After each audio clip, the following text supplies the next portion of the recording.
People don't understand their natural advantages, Yeah. and they don't use them. That's bad, number one. But worse, number two, if you don't think you're a good ice skater, or if you're convinced you're not a good cellist, you're not going out and try it. But people are buying stocks anyway.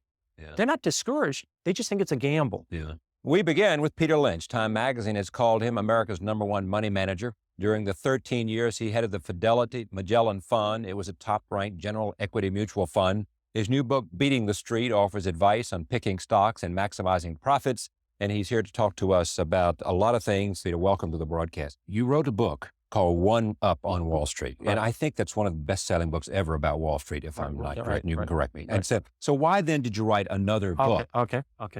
I think the reason I wrote it was I try to explain to people their great advantages, their edges they have, and that they should get involved in stocks. Right. And they should do it on the right basis. This was on the first book. Right. Yeah. And obviously, I didn't make a great impression because the percent of people's assets involved in stocks has gone down. In 1960, people had 40% of their financial assets, including their house, in stocks and mutual funds.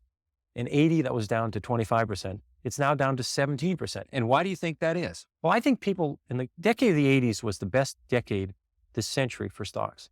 I think people managed to lose money in the 80s doing it themselves because their methods were so flawed. So I really feel as though I wanted people to understand, I don't want anybody to buy a stock. I'm saying if you're going to buy a stock, you should do certain things. Right. If you're not willing to do these things, you should leave your money in the bank. Your philosophy is simple, and I'm remembering this from the previous book. I think we're now talking about the previous book. Correct. Your philosophy was, if you find something that you identify with. I remember there was a story of your wife and her hose. Yeah. Your wife kept saying, legs these and are the panties. Oh, you got it. Yeah, the legs and panties. Your wife said, these are the greatest things I've ever seen. Right. And when your wife said that, you knew that this was a product that was better. Right. You used to stay at La Quinta Motel. Right. And the service was better, whatever was better. Right. The price was good. And the price was good too. And you said, this is a place that I can determine. I, Peter Lynch, can tell that this is a good product, right? That's right. And if these people make it a good product, then their earnings are going to go up. Therefore, the stock's going to go up. Right. And that's the kind of decision-making process you ought to go through. Right. Do I have it? You've got it exactly right. Well, I don't think people understand there's 100% correlation with what happens to a company's earnings over several years and what happens to the stock. If the company, McDonald's, has done very well as a company, right, the stock has done very well. People worry about too much money supply, what's happened to the price of oil, who's the president, who's being nominated for the Supreme Court, it's all the earnings. ozone layer. There's nothing to do. McDonald's earnings go up the next 10 years, the stock will go up. Yeah, but what they will say to you, Peter, is that, as you know, and why am I telling you this, but anyway, it's fun to tell you this, they're telling you that these other things influence the amount of earnings of a particular company. Yep. If we're in a recession, people are not going to spend as much money on going to the movies or whatever they do. Right. And therefore, you got to pay attention to these other things because they impact on earnings. They are very important, but you have no idea of knowing what they're going to do. Alan Greenspan's the head of the Federal Reserve. Right. He cannot predict interest rates. He'd be the first to He tell can you. influence them, but he can't predict them. He cannot predict what long-term interest rates are going to be 1 year from now, 2 years from now, 3 years. He's even surprised how low they are now. Right. So how am I supposed to predict interest rates? How am I supposed to predict the economy? You certainly remember the recession of 82. Yes. 1982, we had a 20% prime rate, 14% unemployment, 12% inflation. I don't remember anybody telling me in 1980 or 81 that was going to happen. All of a sudden, we had the worst recession since the Depression. I didn't read about it in the paper. So it's crazy to think about these things.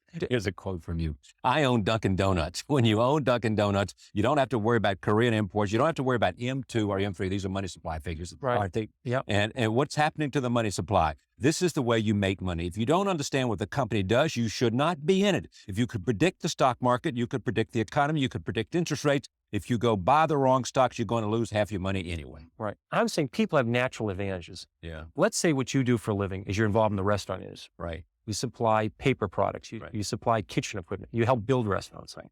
You saw McDonald's. You saw Chi-Chi's. You saw Chili's. You saw Cracker Barrel. You saw Dunkin' Donuts, Kentucky Fried Chicken, Taco Bell. These are all success stories. These were 40-fold. You made 40 or 50 times your money. You don't need to make that kind of money many times in your life, right? Yeah, no. That's all you had to do was follow the restaurant industry. Yeah. People are in industries. They're in the publishing industry. They're in the chemical industry, the paper. Why don't they just stay with that industry? You only need a few stocks a decade. How many good stocks do you need a lifetime? Instead, people, they're in the restaurant industry. They're buying biotechnology stocks. Right. The people in the chemical industry know nothing about biotech. The people in the chemical industry are buying oil stocks. Right. It's absolutely absurd.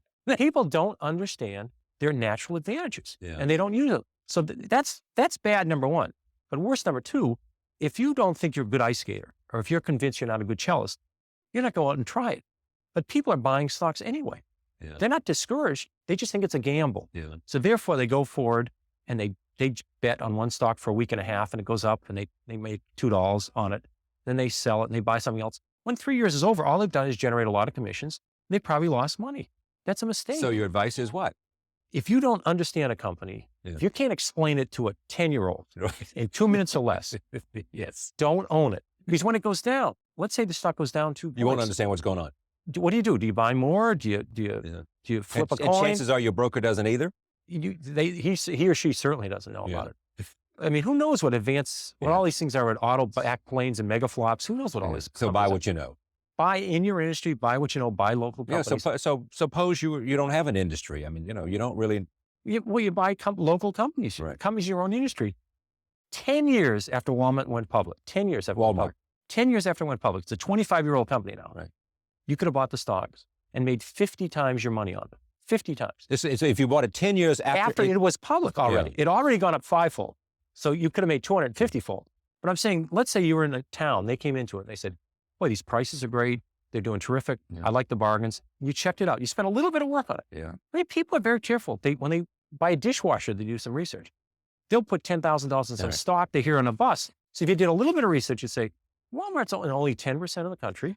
They're not even saturated there. Why can't they go to the rest of the country? So this is more of the same. Is it what it is? It's more of the same. Plus, I show examples. It's a touch more detailed. It actually shows me in action. Right. I picked 21 stocks early in 1992. Some work, some don't. I follow those companies. Some of the companies, the fundamentals deteriorate.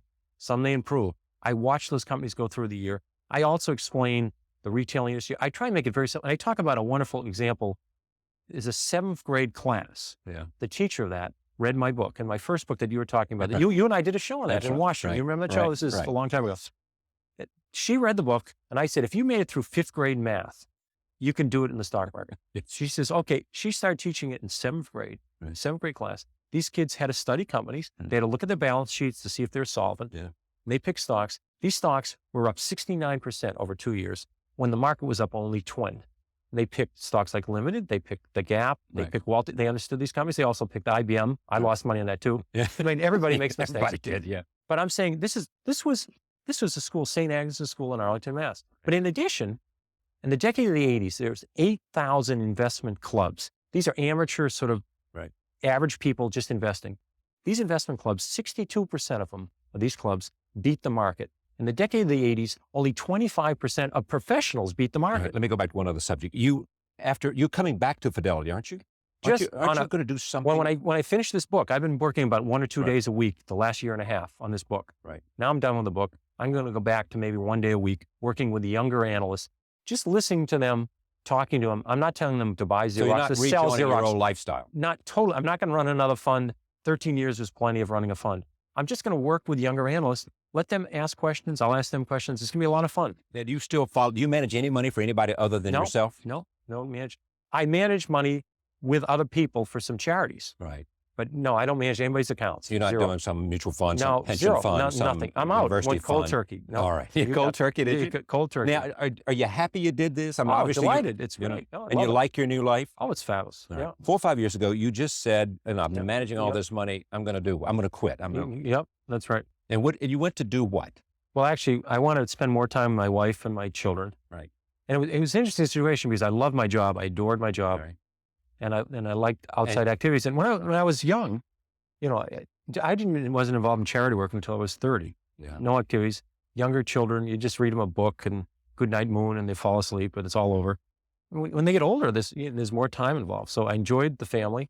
I was leaving for work at 6 a.m. I was getting home at 7 o'clock at night, 6 days a week. This was in Boston? Yeah, traveling 14 days a month. It was just too much. So I said, I said, that's it. I can't take it. And fortunately, I'd made enough money to say I could give up the job. So I didn't have to give up the family or the outside activities. And so what happened then? So you did what with your life? Well, I cut back from about a 90 hour week to a 40 or 50 hour week. And in the morning, I make breakfasts and lunches for the kids. And I do the spelling words and the Spanish words. And Carolyn does the math and the science. And I see Carolyn in the morning and off I go to a place. You have to go, in my opinion, you have to go somewhere to do something. If you stay at home, you wind up answering the telephone or watching cartoons. So or falling asleep, taking a nap. So she does the hard work. And I go, Fidelity gave me an office. I have a secretary and I spend majority of the time working on charity things like inner city schools, Yeah. inner city libraries, inner city housing, United Helping Way. people manage their money, or No, not at all. None of just that. No. just Some of the charities I'm on the investment committee Right. of some of the Museum of Fine Arts. I'm involved in Mass General Hospital, Boston College, but